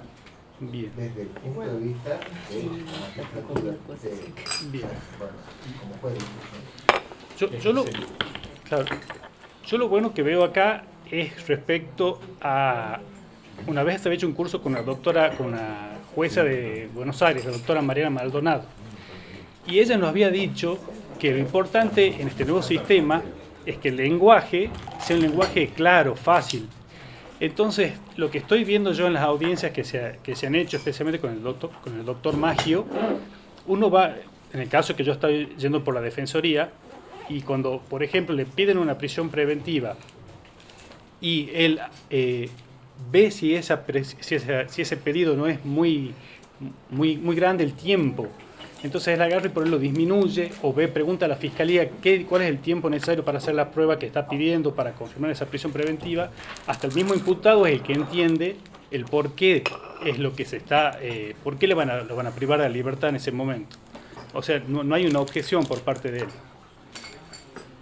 Bien. Doctor, sí. Buenas tardes. Buenas tardes. Quería conocer tu mirada con respecto a la figura del abogado del niño. Sí. ¿Cuál es tu opinión? No, hemos estado... lo que se está haciendo ahora mucho es el tema de la mediación con el tema de los delitos penales juveniles. Y ahí ha intervenido el abogado del niño. Y hemos tenido resultados muy buenos por parte del Ministerio Público de la Defensa. Se ha logrado hacer esa mediación, ¿no es cierto?, para evitar para llegar a un acuerdo, que es lo que prevé este nuevo código. No sé si he contestado. ¿Por qué en qué ámbito lo estás haciendo funcionar? En la parte penal. ¿En el Ministerio Público? Sí.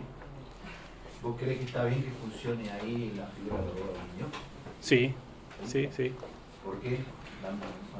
Y porque también el Ministerio Público abarca también el defensor de menores. Popular de defensa, claro.